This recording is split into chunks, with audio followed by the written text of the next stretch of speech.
Boa tarde a todos novamente. É um gosto estar aqui convosco numa nova tarde temática. Neste caso vai ser uma horinha que vamos ter sobre atitudes defensivas pessoais e como é que as atitudes defensivas, essas ditas atitudes defensivas, que no fundo são comportamentos que nós ativamos, como é que elas prejudicam a nossa performance e, com honestidade vos posso dizer que elas não existem só em termos profissionais, não é? Ou seja, elas acabam por prejudicar a nossa vida na relação com os outros.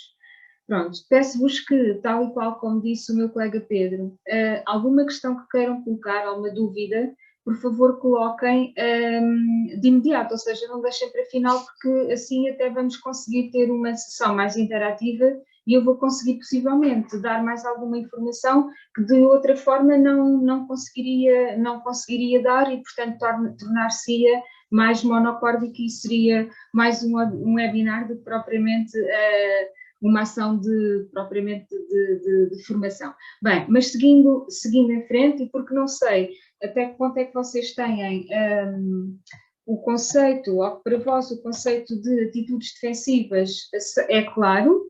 Nós, no fundo, estamos a falar de quê? Estamos a falar de comportamentos. As atitudes defensivas são algo, do ponto de vista conceptual, é algo muito linear, não é? Portanto, são comportamentos defensivos.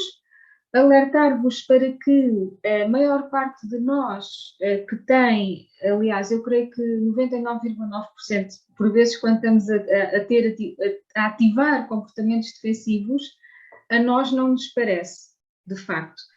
Porquê? Porque eles estão enraizados e eles constituem uma espécie quase do nosso eu, que nem é um eu secundário, nós somos aquela pessoa e ativamos determinados comportamentos a que se chamam defesas. Comportamentos esses que, de facto, escondem, e isso é em termos da área comportamental, estes comportamentos defensivos que nós ativamos, por muito que nós não queiramos, eles acabam por representar um ou vários sentimentos negativos que podemos ter sobre nós próprios.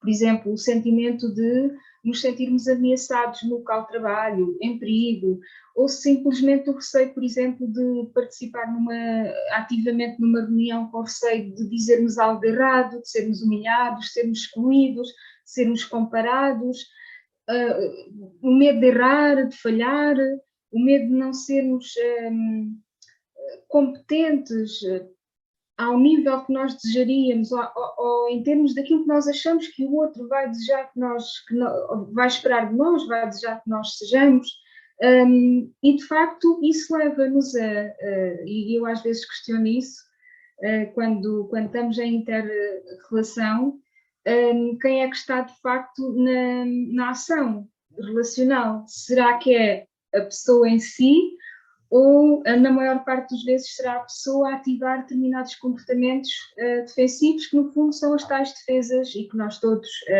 mais ou menos, nós vamos usando. Quando dizemos aqui que os comportamentos defensivos assumem padrões específicos e que escondem padrões específicos de comportamento, que são as ditas defesas, e que escondem o sentimento negativo sobre nós próprios, isto é muito visível, por exemplo, nas equipas, em determinadas lideranças também, em pessoas, por exemplo, que têm uma baixa autoestima, pessoas que não se sentem competentes, pessoas, por exemplo, que não se sentem reconhecidas. Então, é esse sentimento negativo que nós assumimos para nós como real, muitas vezes, ou a maior parte das vezes, transforma-se depois na inter-relação com o outro, transforma-se em comportamentos que são, de facto, de defesa e, por serem de tal ordem de defesa, levam a que a nossa personalidade seja também ela uma personalidade quase com uma couraça e que nós não consigamos, em equipa, dar o melhor de nós, porque queremos dar o melhor de nós, instintivamente a nossa necessidade é dar o melhor de nós, mas devido a esses receios todos que possam existir e que geralmente existem, ou devido à nossa baixa autoestima, ou devido a situações que nós já passámos noutras organizações ou noutras equipas, nós acabamos por assimilar essas atitudes defensivas como o nosso comportamento standard e vamos com esse comportamento standard, digamos assim, na nossa bagagem para as mais diversas situações, quer organizacionais, quer a nível pessoal. Porque as atitudes defensivas, uma vez existindo no ser, na pessoa, elas não se passam só em contexto organizacional. Nós podemos imaginem que eu assumo uma atitude defensiva, e para falar numa das mais típicas, de ouvir só o que eu quero, no fundo fazer a atenção seletiva, ter uma atenção seletiva, ouvir apenas aquilo que me interessa ouvir. O indivíduo pode, de facto, ativar isso em contexto organizacional de equipa, e pode não utilizar esse comportamento defensivo, essa defesa de ouvir apenas o que quer ou de selecionar informação, pode não ter necessidade de ativar em contexto familiar, por exemplo, ou em contexto social. E vice-versa, pode ativar em contexto social ou familiar e não ativar no contexto organizacional. Portanto, mas isso, lá está, isso já será um aprofundar que nós, depois na formação, nós acabamos por conseguir perceber porque é que essas coisas acontecem e porque é que, de facto, essas diferenças existem, quais são as diferenças, e acabamos por, através de exercícios e dinâmicas, em sala, nós conseguimos perceber esse tipo de, todas essas nuances, no fundo, comportamentais que as atitudes defensivas envolvem. Chamar-vos a atenção para que isto parece que é assim uma coisa en passant, levezinha, e até é levezinha, mas financeiramente tem os seus impactos. Neste caso, o último estudo que a Stanford University publicou é de 2014 sobre esta temática. Apesar de tudo, é um estudo interessante e importante, porque, de facto, chegou-se à conclusão que nas organizações, nas empresas com mais de 1000 pessoas, mais de 1000 colaboradores, os comportamentos defensivos custam à organização, têm um peso em termos de valor a retirar ao resultado líquido de 1.750.000 dólares. Claro que em euros dará um bocadinho menos, mas se vocês fizerem uma regra de 3 simples para uma organização com 100 pessoas, ainda representa um valor considerável, também representa um valor considerável. E é de facto muito por aqui que nós percebemos, quando nós lemos este tipo de estudo e quando nós percebemos que a sociologia das organizações e a psicologia das organizações têm cuidado de fazer este tipo de aferição, que nós no fundo conseguimos transferir ou passar daquilo que é uma ciência comportamentalista para transformar isso em números, ou seja, o que é que isso de facto representa, não é? Tem, de facto, um real impacto na organização e, pelos vistos, na produtividade, neste caso, na performance, e pelos vistos tem. De facto, claro que se eu conviver numa equipa ou tiver um conjunto de equipas altamente defensivas, onde a comunicação não é aberta, onde não há, digamos assim, sequer a oportunidade das pessoas serem abertas, por exemplo, quando erram, não terem receio de mostrar o erro e de vermos como é que vamos aprender com isso e de reformular, etc., como é lógico, quem acaba por perder ao longo será sempre a organização, será sempre o impacto, será sempre nos resultados da organização. Qual é a chave, digamos assim? A chave, de facto, é a nossa autoconsciência. E quando mais autoconscientes nós estamos e somos relativamente aos comportamentos defensivos que nós ativamos. Recordem que eu inicialmente disse que a maior parte deles são inconscientes. Eu ativo e não tenho a noção que ativo, outros não, outros eu sei que estou a ativar efetivamente, porque para mim é quase um meio de sobreviver a um ambiente determinado, um ambiente que eu, Teresa, posso considerar hostil e outra pessoa pode considerar um ambiente perfeitamente normal, de nada de hostilidade em relação à sua pessoa. Quando nós temos a autoconsciência, quando nós efetivamente conseguimos olhar para nós do lado de fora e perceber, olha, quando acontece isto, desencadeia em mim um determinado comportamento, claro que sim, claro que nós vamos perceber isso e vamos tentar negociar connosco uma possibilidade alternativa de reagirmos de forma diferente quando esse tipo de situação acontece. Se isto é possível sempre, fazer isso sempre, depende. Por vezes não é, porque primeiro a pessoa tem de estar autoconsciente de que está a ativar um comportamento defensivo, porque se considerar, por exemplo, uma das atitudes defensivas muito falada, é o meu feitio, nada posso fazer contra isso. Se eu tiver numa equipa, basta uma pessoa que considere que, ok, é o meu feitio, eu nada posso fazer, eu sou assim, que é uma das atitudes defensivas mais comuns, não, por muita autoconsciência que eu queira que aquela pessoa tenha, se aquela pessoa considera ou acha que de facto é assim, nada pode fazer, aquilo é o seu feitio, ok, ficamos por aqui, torna-se difícil puxar ou fazer cair essa dita autoconsciência na pessoa e por vezes nós, como líderes de uma equipa, achamos que conseguimos trabalhar isto de uma forma, digamos assim, rápida, mas isto são comportamentos que por vezes existem na pessoa já desde o segundo stênio de vida. Portanto, os comportamentos defensivos começam a formar-se entre os 14 e os 21 anos de idade. Então, reparem a quantidade de anos, e se vocês estiverem a trabalhar com um profissional de 30 e tal, 40 anos, muitas vezes essas pessoas, estes comportamentos defensivos que ativam já vêm de há muito tempo e, portanto, para elas já é uma coisa natural, faz parte delas, é a sua pessoa, é assim, de facto. E trazer essa consciência à pessoa, de facto, nem sempre é simples. É uma tarefa árdua, mas a liderança, liderar equipas ou liderar pessoas nunca foi uma tarefa simples. Portanto, isto faz parte das várias tarefas árduas que nós fazemos com as equipas e quando nós começamos a ter depois resultados torna-se bastante interessante e torna-se muito gratificante, sobretudo. Ora bem, então, as atitudes defensivas de facto limitam a performance e têm uma ligação direta neste efeito CP, o efeito compatibilidade-produtividade. Nós sabemos que quanto mais compatíveis em termos de personalidade e de estilo de fazer a tarefa ou desenvolver a tarefa, quanto mais compatível a pessoa se sente com a outra, mais produtiva ela se torna.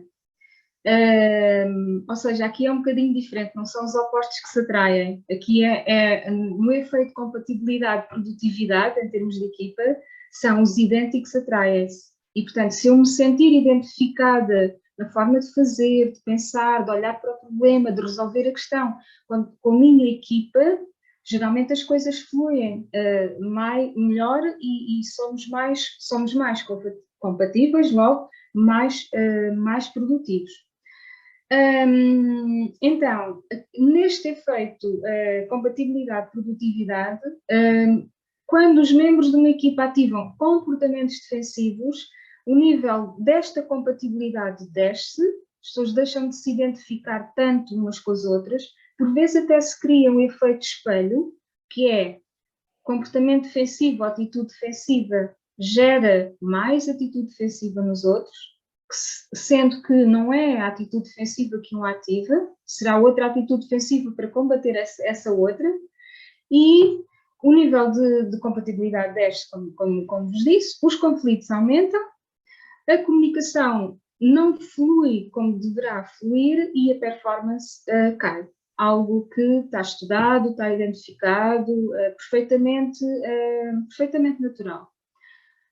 Interessante que também o efeito compatibilidade-produtividade, mesmo com as atitudes defensivas ativadas, costuma aumentar sob pressão, ou seja, quando algo grave está a acontecer, e vocês podem ter analisado isso, se calhar aferido isso, quando tivemos o confinamento, toda a pandemia, muitas vezes as pessoas fizeram um exercício de diminuir as incompatibilidades, algumas atitudes defensivas que tinham, etc., para conseguir trabalhar, nomeadamente o trabalho à distância, que foi tão difícil para algumas pessoas habituarem-se a ele, mas veio aqui ajudar também a limar algumas questões comportamentais e isso agora é que nós conseguimos, no fundo, ter histórico suficiente a nível temporal para conseguir identificar de facto o que se passou, mas é assumido que as equipas tornam-se mais produtivas sob pressão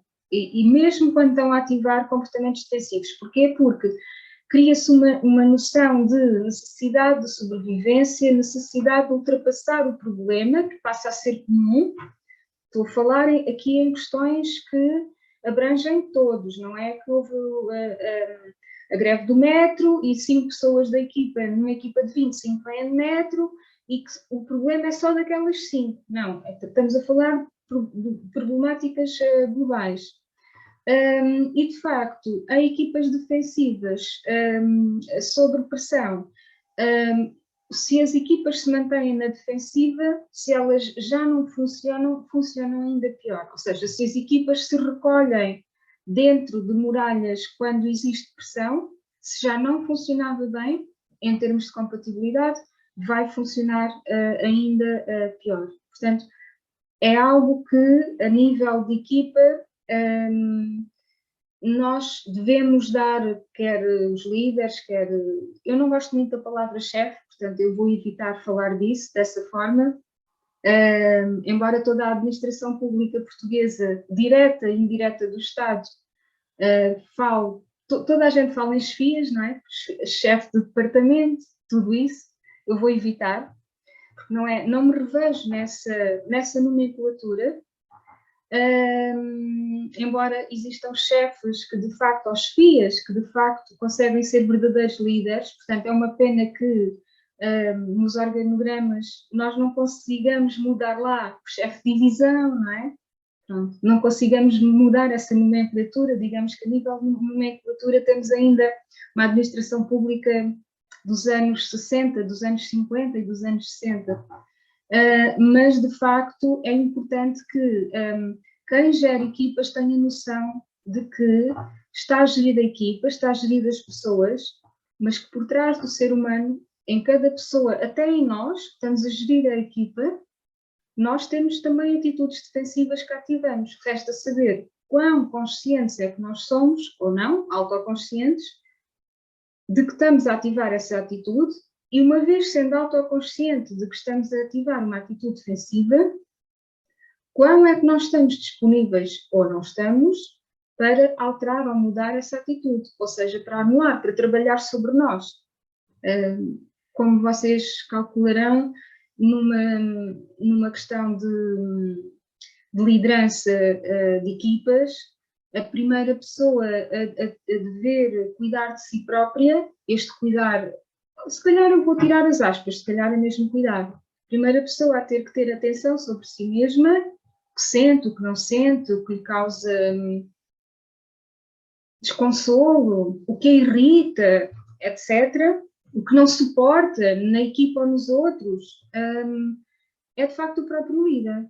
Porque é do autoconhecimento do líder, maior ou menor, que nós depois conseguimos percepcionar o outro. Se nós próprios, lideranças, estamos fechados na nossa concha, a coisa não vai fluir, as coisas não vão acontecer da forma como nós perspectivamos.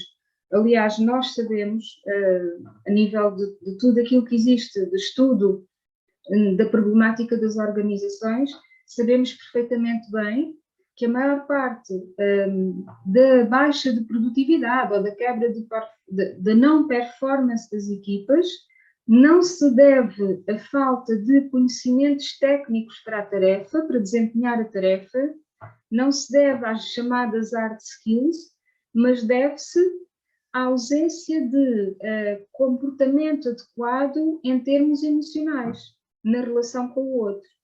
E isso está estudado. Aliás, na própria seleção de pessoas, nas empresas que trabalham em recrutamento, e quando eu estou a falar em empresas que trabalham em recrutamento, estou a falar em grandes empresas multinacionais, etc. Hoje em dia, o que é difícil nós encontrarmos, ou encontrar-se, uma vez que eu não trabalho nessa área neste momento, o que é difícil encontrar-se não é pessoas com skills técnicas elevadas. O que é difícil encontrarmos são pessoas com competências emocionais e comportamentais adequadas, que na ligação com o outro vão fazer toda a diferença. E o outro pode ser o nosso colega na nossa equipa, ou pode ser, por exemplo, o nosso cliente. Não é? Pode ser um excelente, vou dar um exemplo muito rudimentar, pode ser o melhor programador informático do mundo. Até em termos de programação, ser aquela pessoa que olha para a linha de código e percebe, não, o problema está aqui, é isto aqui não, temos que mudar isto. Mas depois, se na relação com o cliente, na forma como transmite, naquilo que diz, etc., na forma como diz, se não tiver de facto essa capacidade de entender o outro e chegar até ele de uma forma, aliás, até tecnicamente pouco visível, ou seja, conseguir dialogar num one-to-one equilibrado, nós não temos de facto hipótese alguma, ou teremos menos hipóteses de tornar esta equipa rentável e teremos menos hipóteses e teremos grandes hipóteses de começar a diminuir a satisfação do cliente. Primeiro diminuímos a satisfação interna, não é? Porque quem é assim para o cliente geralmente também é assim internamente. E depois começamos a diminuir a satisfação do cliente também, ok? Alguma questão? Não. Ok. Então, o que é que, cá está, o limão a dizer que não é amargo, não é? Geralmente quem ativa atitudes defensivas nunca é a pessoa, pronto. A pessoa não é assim, não, isso não se passa comigo. De facto, falta-nos essa capacidade de nos auto-observarmos, que é algo, por vezes, difícil de fazer, porque se vocês recordarem a forma como nós fomos educados, desculpem lá estar a recuar lá tão atrás, mas se calhar é a melhor forma de nós conseguirmos entender isto, porque é que se passam e porque é que existem tantos comportamentos defensivos em trabalho em equipa. Se nós nos autoanalisarmos, não na perspectiva psicológica do termo, mas olhar para nós com abertura e autenticidade, nós percebemos que nós nunca fomos ajudados de facto a olhar para nós. Geralmente fomos ensinados a olhar para o outro e a ver como o outro faz, ou como o outro não faz. Portanto, a falta ou a ver na relação estava geralmente no outro. Como é que ele faz ou como é que ele deixa de fazer? Como é que ele faz isto tão bem e como é que, comparado com ele, eu não faço? E de facto, isso é essencial para nós, no fundo, vamos ter que dar, ou devemos, digamos assim, para aumentar também a performance, devemos criar as condições às pessoas da nossa equipa para que as pessoas consigam autopercepcionar-se, entrar em contato consigo próprias e perceber que, de facto, há determinados comportamentos que ativam que não são mais do que isso mesmo, são comportamentos defensivos. E que não há mal nenhum nisso. Porquê? Porque a base da mudança, não é? É nós termos consciência de que algo se está a passar e que esse algo pode não ser propriamente positivo para o todo. Basicamente é isso, pode não ser algo positivo para o todo, pode estar a prejudicar o resultado de todos. Portanto, mais uma vez, as lideranças aqui têm um trabalho grande ao nível de quê? Ao nível de conseguirem ajudar os seus colaboradores, ajudar as suas equipas a percepcionarem que, de facto, há determinados comportamentos que não são bons ou maus por si próprios, mas que, em termos de equipa, são, digamos assim, prejudiciais ao resultado final. E tentar que as pessoas vão começando a percepcionar isso, em primeiro lugar, a tomar esta autoconsciência e a conseguir mudar alguns padrões, mudar algumas atitudes de defesa que possam ter. Portanto, quando a autoconsciência, de facto, por isso falamos tanto desta autoconsciência, Quanto mais elevada ela for na pessoa, mais fácil também é eu perceber o outro, porque se eu estou mais atento a mim próprio e se eu percebo melhor como é que funciona, eu também consigo perceber qual é o impacto que a minha estrutura de comunicação ou comportamental tem na outra pessoa. Quando nós ficamos na defensiva, tornamos incapazes de ver exatamente o que está a acontecer. Muitas vezes criamos julgamento, crítica e até culpabilização, e claro que a nossa eficácia diminui, porque é quantas vezes nós não andamos nas equipas simplesmente à procura do culpado, ou seja, o erro acontece, de quem é que foi a culpa, não é? E isso é algo que a própria liderança tem de aprender a percepcionar e a agir em relação ao erro. É apenas um mero exemplo, de outra forma. O erro aconteceu, nós estamos a equipa, ele teve origem em algum processo, em alguma situação, alguém devia ter clicado no botão e não clicou, mas isso não faz dele o culpado da situação. Agora, o erro aconteceu, nós em conjunto, em equipa, vamos perceber porque é que aconteceu daquela forma, o que é que se terá passado e como é que nós podemos prevenir que aconteça. Mas isto é a gestão básica do dia-a-dia, de quem trabalha com equipas. Isto é claro como água. A questão é que dentro desta clareza, posso-vos dizer que dentro da minha experiência como coach de equipas, dentro de organizações, apesar desta clareza toda, a tendência natural ainda é procurar quem é que carregou no botão amarelo em vez de ter carregado no verde. Torna-se interessante, porque nós estamos no século XXI e já estamos em 2022. E, portanto,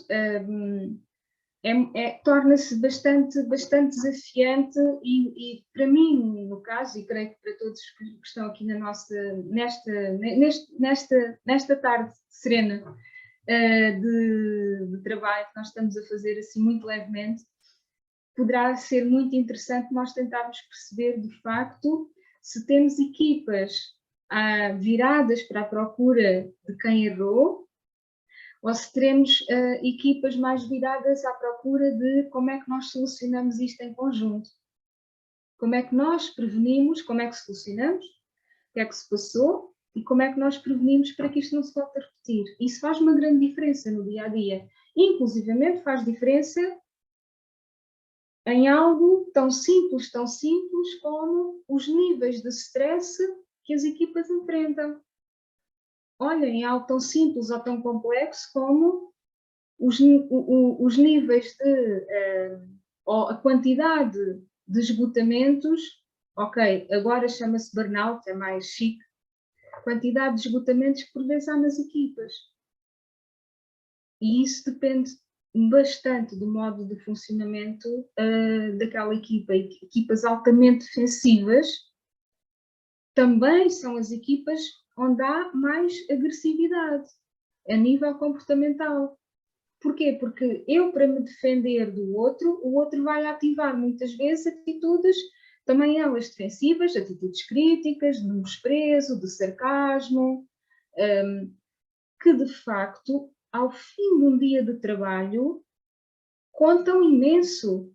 É a diferença de ir para casa leve e deitar a nossa cabeça na almofada e estar fantástico, muito tranquila, e ir para casa denso, levar para casa ainda o dia de trabalho denso. E por isso é que cá ainda não se fez nenhum estudo sobre esta questão, mas por isso é que em alguns países esses estudos já são feitos e por isso é que começa a ser tão crítico nós conseguirmos diminuir, mas drasticamente, os comportamentos defensivos dentro das equipas. Eu creio que é o trabalho na vida. Sim, Edith. Posso. Pronto, até que ponto é que essa segurança psicológica não tem mesmo de provir das lideranças, não é? Porque se não for assim, não é? É verdade, Edith. Como eu dizia há pouco, nós temos que começar primeiro por nós, porque se for um próprio líder que não tem essa segurança emocional, se o próprio líder for um líder receoso, que ele próprio vai ativar determinadas atitudes defensivas, isso vai transferir-se, sem dúvida, Edith, sem dúvida alguma. E aí é a cultura organizacional toda. E aí é a cultura toda, exatamente. Pois. Isto geralmente vem, quando nós começamos a ver o organograma e a analisar, e porque geralmente as lideranças, ou as administrações, digamos assim, quando pedem este tipo de trabalho nas equipas, é como se nos dessem, aquelas pessoas das equipas dão-nos para a mão e dizem assim, pronto, agora trato deles, desculpem a expressão tratar, não é tratar de facto ninguém. Isso no fundo é um presente envenenado, não é? Pronto, exatamente. Pois. Exatamente. E aí é que é complicado é perceber como é que se intervém de uma forma positiva numa organização em que os líderes não ficam de fora, eles próprios não querem muitas vezes estar presentes nas formações e nas dinâmicas, não é? Propostas. Sem dúvida. Sem dúvida. Aliás, a formação nós ainda costumamos fazer sem as lideranças presentes. Embora seja uma grande frustração, posso-vos dizer, e a Edith em específico. É uma grande frustração para quem está a fazer a formação, porque as próprias pessoas verbalizam coisas como a minha chefia deveria estar aqui. Ou a minha chefia também deveria estar aqui. Pois, exatamente. E, porque nós percebemos logo, olha, por muito boa ou má que seja a formação, agora indiscutivelmente, ou que o tema seja mais interessante ou menos interessante, nós percebemos, ok, isto depois chega lá e isto morre, isto não vai ter continuidade. Quanto mais num processo de mudança mental daquilo que é o estado de espírito da equipa e imagine retirar todos estes fatores que nós chamamos de atitudes defensivas e que as lideranças, ou neste caso as chefias, consideram comportamentos inadequados, é muito verbalizado isto, a equipa tem comportamentos completamente inadequados, pronto. É assim uma maneira de dizer. Quando depois, de facto, este trabalho está a ser feito e até entra num determinado descrédito, porque as pessoas não estão a acreditar que isto depois possa ter uma eficácia real. Pronto, qual é no fundo a nossa estratégia de quem trabalha nestas áreas? É de, aos poucos, mesmo que seja só mudar um pouco o ambiente do dia a dia do trabalho daquelas pessoas, e isso consegue-se, ou seja, que elas formem um núcleo coeso e percebam que, olha, o nosso dia de trabalho melhora se entre nós criarmos determinadas metodologias, formas de relacionamento com o outro mais suaves, mais agradáveis, e no fundo a equipa funciona por si só, mas depois, se as lideranças, ou as administrações, ou as direções gerais, o que vocês quiserem, não tiverem de facto a capacidade de transversalizar isto, mas começar por si próprias, geralmente o que nós verificamos é que, passado um ano, já não vou dizer menos, mas pronto, para não ser tão negativa, eu até detesto a palavra negativo como vocês sabem, mas ao fim do ano estamos a precisar de fazer um refreshing, sem necessidade. Mas pronto, ainda precisamos muito de crescer a nível da gestão organizacional e das lideranças, precisamos imenso ainda, de facto. Mas pronto, cada um vai até onde pode ir. Eu, pessoalmente, se conseguir que numa equipa de X pessoas, que 2 ou 3 passem a ter uma vida, apesar de tudo, um dia de trabalho mais positivo e equilibrado, vão para casa mais satisfeitas entre todos, eu já me sinto feliz, porque realmente eu, quando me despedi há 10 anos atrás para abraçar um novo projeto pessoal, eu nunca imaginei. Portanto, eu ainda vinha com o sonho de que, isto agora, as equipas e tal, mas eu, entretanto, para aí, ao fim de 5 anos, ainda sonhei. Mas o sonho foi esmorecendo. Claro que depois nós arranjamos estratégias para, apesar disso, conseguir deixar uma semente de alguma diferença. Mas confesso e digo que, e todos que aqui estão, não é simples, não é fácil de fazer. Okay. Obrigada, Teresa. Nada, obrigada, eu, Edith. Pronto, e de facto, esta autoconsciência, nós falamos muito de autoconsciência e que ela é determinante nas nossas atitudes. Uma das coisas que geralmente eu costumo explicar logo ao início dentro quando chego à equipa ou quando trabalho com as equipas. Quando eu digo eu, reparem, sou eu e as dezenas de pessoas que trabalham nesta área. Eu não sou, como dizem os miúdos, eu não sou a última batata do pacote, atenção. Mas nós temos por hábito, quando trabalhamos estas áreas, fazermos esta reflexão com as pessoas, perguntarmos às pessoas, a cada um individualmente, o que é que elas consideram que, como é que elas são formadas, a sua personalidade resultou do quê? E, geralmente, é este gráfico que aqui está, que eu uso muito para estas áreas de formação ou de trabalho comportamental, muitas vezes é um refrescamento, é um insight importante que nós damos, que a pessoa recebe, que é, efetivamente, todos nós pessoas, nós somos formados, digamos assim, em termos comportamentais, não é? Por duas grandes áreas, ou seja, se quiserem três, mas digamos que duas grandes áreas. Uma coisa da qual nós não nos conseguimos livrar, porquê? Porque está vivido, aconteceu, trouxe-nos até aqui, é a nossa experiência. Só que é importante dizer às pessoas, dentro deste processo, que elas devem ser conscientes, ter autoconsciência de que cada uma delas traz uma experiência diferente e que não há uma experiência melhor e uma experiência pior. Há a vida daquela pessoa, com as condições que aquela pessoa conseguiu ter, com a forma como ela conseguiu ir resolvendo os problemas ao longo da vida, com as carapaças todas que ela acabou, se calhar, por ter de criar, porque no fundo teve que desenrascar-se, desculpem-me a expressão, ao longo da vida por várias razões, e portanto há todo um mundo que é o mundo experiencial que a pessoa já viveu, nós na psicoterapia existencial chamamos a isto vivido, portanto há todo um mundo vivido que é de cada um e é o que cada um pode ter, foi o que cada um trouxe até agora. Agora, sendo que a nossa experiência é toda diferente de uns dos outros, então, se nós tivermos consciência, autoconsciência de que cada um de nós traz uma experiência diferente, não há experiências melhores nem piores, porque vocês notam que uma equipa está a avaliar a experiência dos colegas ou dos peers, quando as pessoas dizem assim, eu no teu caso eu teria feito desta maneira, não, porque a mim, não, mas isso és porque és tu, porque a mim ninguém me pisa e a mim ninguém me não sei o quê. Nós não sabemos se é assim. Este momento de autoconsciência é muito bonito. Permitam-me usar este adjetivo. É mesmo muito, muito poderoso. Que é ajudar as pessoas a ouvirem-se e a perceberem como nós, na dinâmica pessoal do dia-a-dia dentro de uma equipa, somos tão avaliativos do comportamento dos nossos colegas.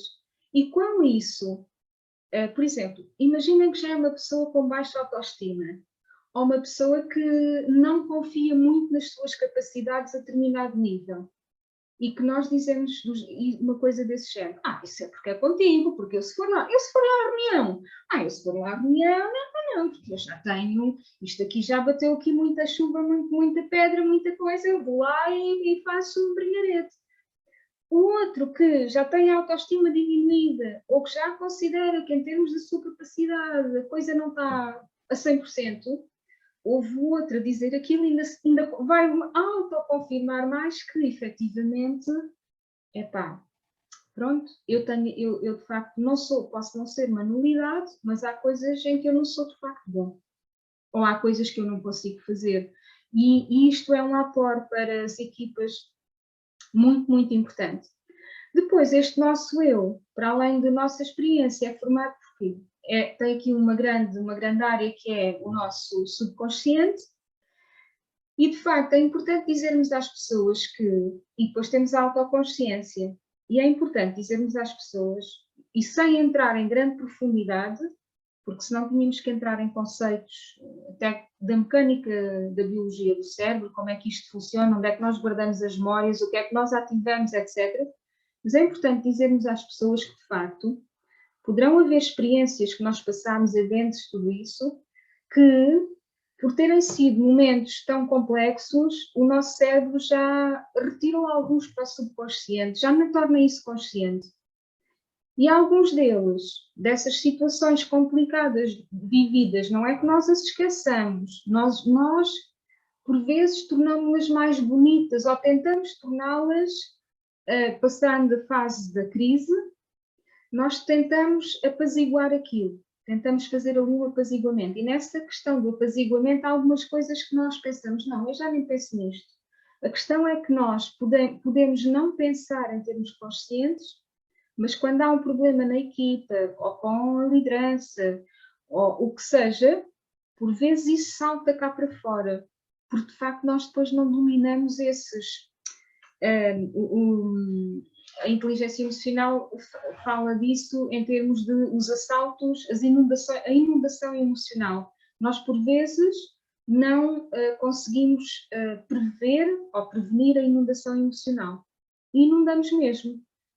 E depois é que, quando a emoção acalma, é que nós percebemos, efetivamente eu tive esta reação, isto deve estar ligado com não sei o quê. Ou então não, ou então a nossa autoconsciência é tão frágil ainda que nem ligamos uma coisa com a outra. Mas às vezes até se torna surpreendente para os nossos colegas, do género, bem, eu não estava a imaginar que ela reagia, ou que ele reagia assim, desta forma, como é que é possível? Nunca tinha visto isto na pessoa. E este momento é um momento, de facto, muito poderoso dentro das equipas e dos mais capacitantes ao nível de percebermos que, efetivamente, o controle que nós desejamos ter sobre as coisas precisa de ser limado e nós precisamos de conseguir libertar, às vezes, a necessidade, estritos sensos, de controlar tudo para que nada falhe. Porquê? Porque também é permitido agrandar esse tipo de controle e conseguir perceber onde é que isso nos leva. Claro que, para vocês fazerem isso numa equipa, a liderança tem que despenalizar o erro e tem de conseguir dizer às pessoas, olha, é assim, não é do género errem à vontade, é se alguma coisa correr mal, quem está primeiro em frente ao bicho sou eu, seja isso que o bicho for. Quem vai lá em frente ao bicho em primeiro lugar sou eu. E isso dá um conforto muito grande às pessoas. Agora, nós encontrarmos, não estou a dizer que aqui no nosso conjunto de 11 pessoas nós não temos lideranças assim, mas um líder para ser assim, de facto já tem, ou é assim naturalmente e sempre foi assim, e chega à organização e aquilo para ele é super natural, ou então já tem que ter de facto um grande trabalho sobre si mesmo. Ok? Ora bem, então, a influência das atitudes defensivas na percepção que nós temos das situações, dos acontecimentos ou do outro, inclusivamente do outro. É de facto interessante, porque assim, nós andamos sempre à procura da verdade, o que é isso a verdade, não é?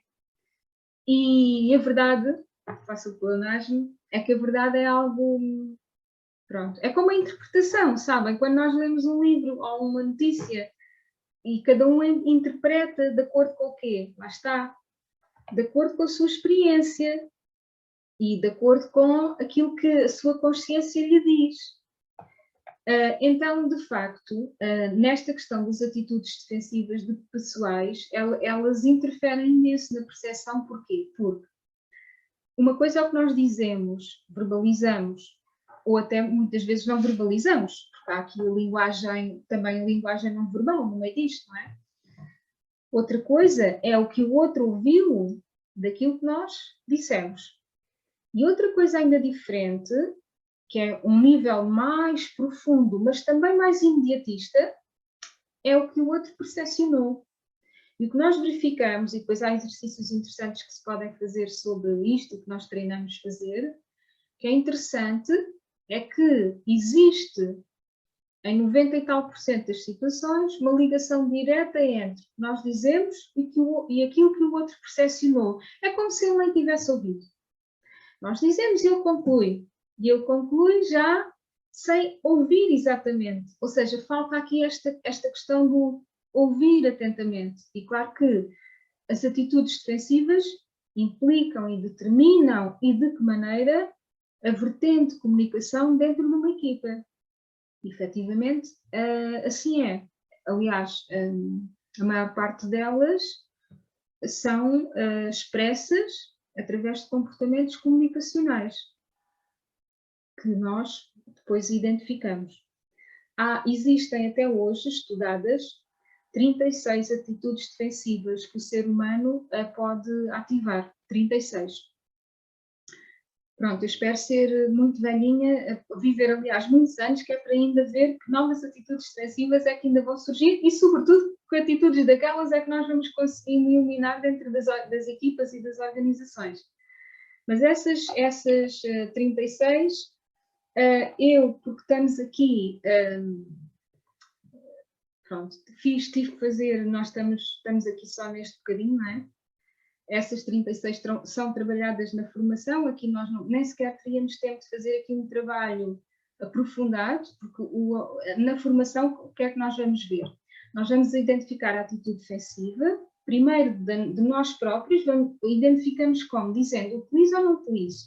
E depois há aqui outra coluna ao lado, em que nós colocamos ali pessoas focais, e a pessoa focal da coluna mais à direita pode ser a nossa chefia, pode ser os nossos colegas, pode ser uma pessoa em específico, o nosso colega dentro da nossa equipa, ou seja, eu utilizo, por exemplo, eu quando me sinto ameaçada ou quando as coisas não estão a correr bem, quando eu digo eu utilizo, eu estou a dizer este eu coletivo.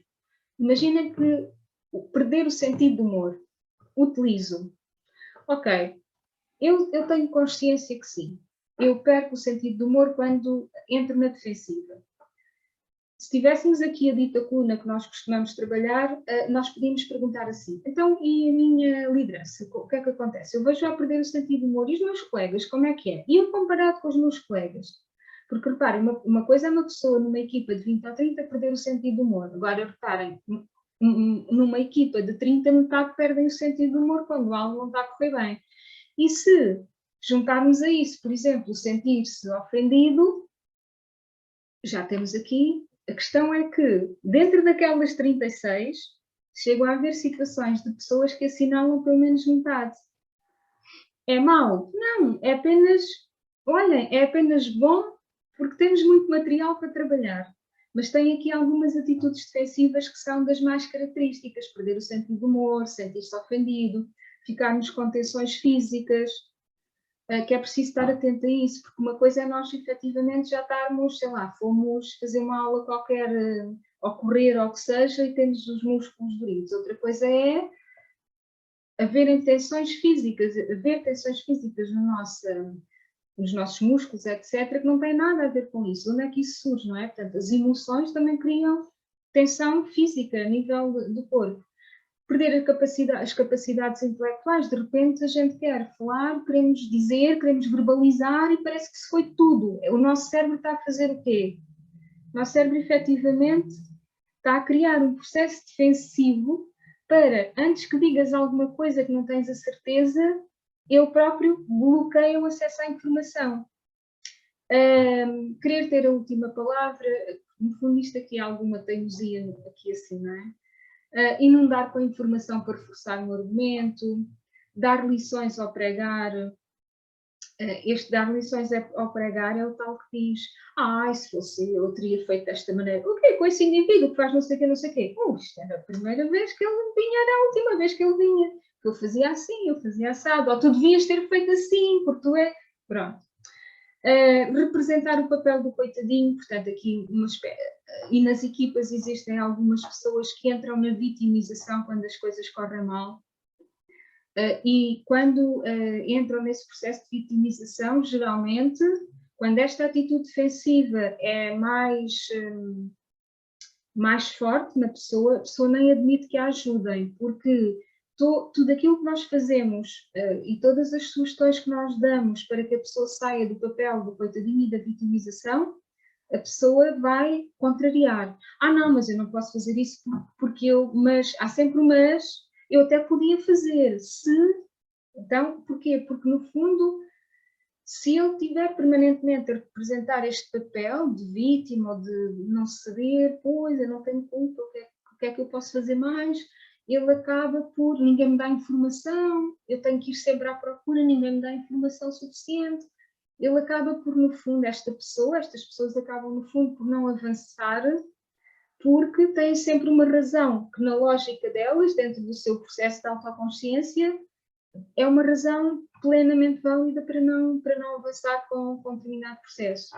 O intelectualizar, portanto, aquelas pessoas que vão buscar palavras caras quando percebem que o interlocutor podem, de certa forma, em termos verbais, de comunicação verbal, intelectualizando e buscar termos que a pessoa nem conhece muito bem, que a pessoa fica assim um bocadinho, o que é que se passa aqui, de repente, o que é isto, para tirar, no fundo, não é que seja o tapete ao outro, mas para o deixar desconfortável.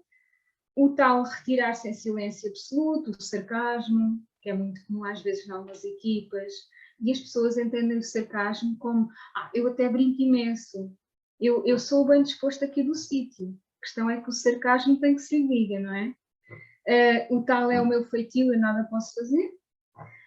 O não recusar-se a negociar, em todas as alternativas que nós apresentamos, a pessoa não encontra sempre um quê ou não quê para não querer negociar.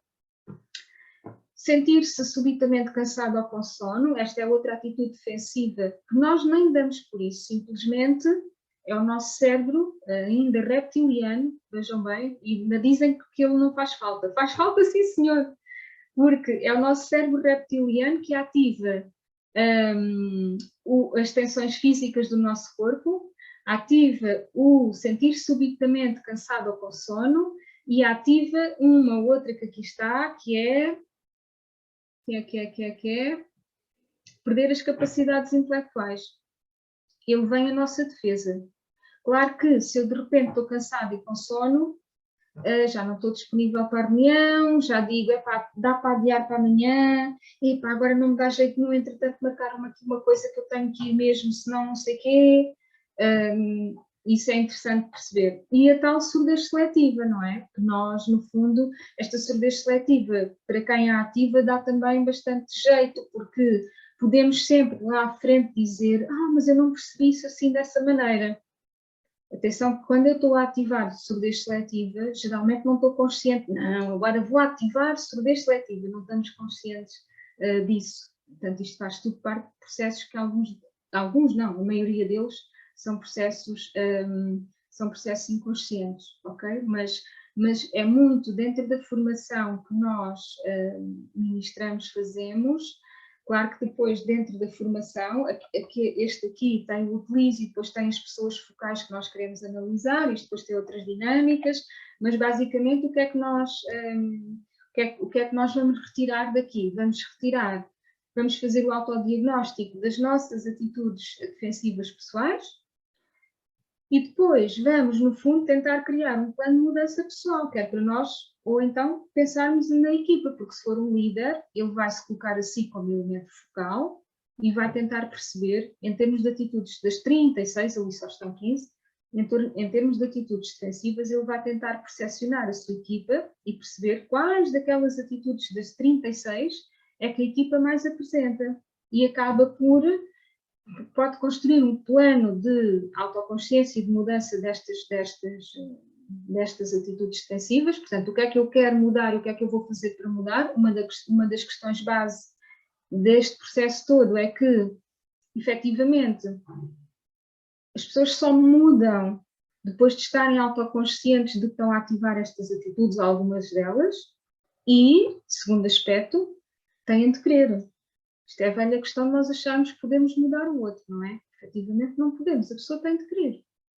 Porque se a pessoa não quiser, ou se não sentir necessidade, ou se achar que mesmo com aquelas atitudes defensivas está muito bem em si e que isso não interfere a outros níveis, nós, a única coisa que temos que assumir é, pronto, a pessoa sabe, a pessoa identificou e a pessoa quer, o que vou fazer para mudar? Nada, porque para já este tipo de comportamento que eu ativo para mim é natural, para mim ainda me é necessário, por exemplo, o que seja. Portanto, temos que ter aqui muita consciência de que nós, de facto, nem sempre conseguimos, ou não é sempre possível, gerar a mudança a partir daqui. Claro que uma pessoa que se inscrever ou que for trabalhar se inscrever numa formação sobre atitudes defensivas, ou quiser trabalhar isso na sua organização ou em si mesmo, não é? À partida há uma pré-disposição para a pessoa trabalhar sobre isso. Mas é como tudo na vida. Se não fizermos nada para alcançar essa mudança, efetivamente ela não vai ocorrer, impossível, não vai mesmo. Mas ter consciência disso já é algo muito, muito importante. Ora bem, estamos na hora, eu vou terminar com este e depois vou-vos dizer a data do curso, porque por trás de bastantes atitudes defensivas que nós ativamos estão alguns medos. Eu, quando comecei a trabalhar a palavra coragem em termos pessoais e das organizações, estudei muito quais são os principais medos que existem nas equipas e que fazem com que as equipas não prosperem e não possam chegar a níveis superiores de autoconsciência e de performance. E alguns medos, estes 4 são os mais representativos, mas há muitos mais. O medo de ser rejeitado, o medo de fracassar, o medo de perder o poder, no caso da liderança, também de algumas pessoas, como é lógico, e o medo de não sobreviver. Este medo de sobreviver, de facto, é muito existencial, é um medo que nos surge em contexto de equipa, surge-nos muito quando nós autoquestionamos: será que eu vou aguentar isto? Será que eu vou conseguir aguentar isto mais tempo? E não quero ser dramática, como é lógico, mas acreditem que é uma pergunta que cada vez mais nós ouvimos a pessoa fazer, este não aguentar, se não ficar de férias rapidamente, acho que não vou aguentar. Quando vier de férias, não sei se vou aguentar novamente este ritmo e esta pressão. No global, as organizações não estão simples, é o que vos posso dizer, e creio que isso é um bocadinho também reflexo da forma, talvez, como o mundo anda. Ok, pessoal, então é assim. Isto é autoconsciência, autorregulação, portanto, era mesmo caso nós tivéssemos, só falta ali dois slides, são 20 e 36. Bem, o curso das atitudes defensivas decorre dias 11 e 12 de julho. Eu creio, honestamente, que é uma segunda e uma terça de manhã, são 9 horas. É uma segunda-feira, dia 11 é uma segunda-feira. Portanto, 6 horas na segunda-feira, dia 12 é uma terça-feira, 6 e 3, 9, 3 horas na terça-feira. Pronto, é o curso completo desta matéria. E depois, eu ainda vou estar a dar, no dia 20 de julho, já agora fica, porque pode interessar alguém. Basicamente, isto é o tema da minha tese de mestrado, sobre a gestão da incerteza e a humanização das organizações. E aqui é mais rápido, são 6 horas, é um dia só, uma quarta-feira, no dia 20 de julho. E pronto, por hoje, basicamente, agradecer-vos, perguntar-vos se querem perguntar alguma coisa, algum esclarecimento, alguma dúvida que tenha ficado, e agradecer-vos imenso este encontro, que já vai um bocadinho depois da hora, já são 20h37. Peço desculpa por vos ter roubado este tempo a mais, está bem?